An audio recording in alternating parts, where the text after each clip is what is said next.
covering news that matters. Fox 23 News at 5 starts right now.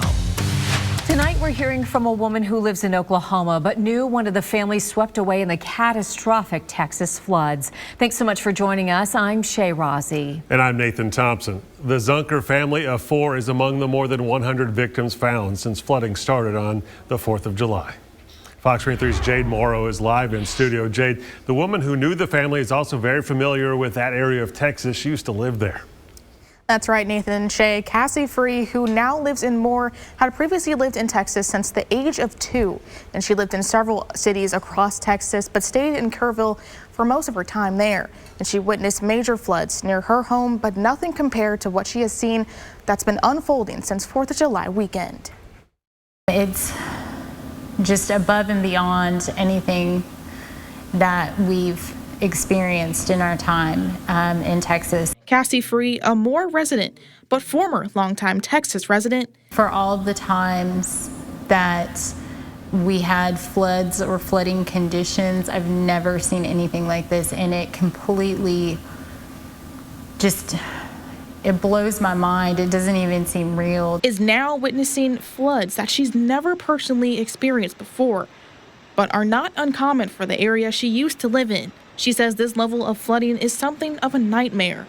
On July 4th, months of rainfall turned into catastrophic flooding in central Texas, where conditions turned deadly in Kerr County, the county where Cassie previously called home. Cassie told me she's experienced flash floods firsthand in her 1800s home and on the road. They were literally, 12-inch thick rock walls, and so much rain had come down and had been coming down that the rocks themselves saturated and the water was literally like seeping through rock. The next morning, could not get out.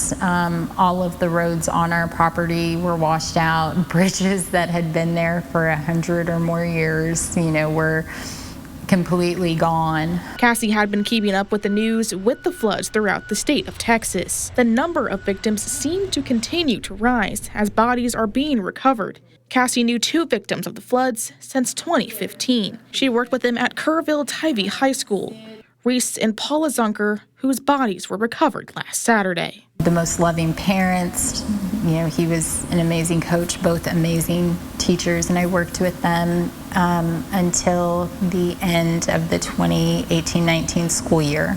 Now holding on to memories and hope for her friends and others affected by the floods, she hopes that she can visit the place she used to call home. It definitely has me, itching at the very least to, get back, put some eyes and some arms around, my friends, and do what I can to help.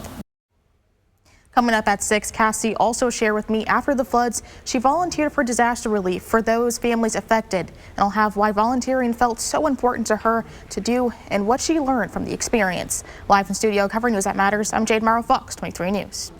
Reese and Paula Zunker's 2 young children are still missing. Cassie's hoping they're found soon so the family can have closure.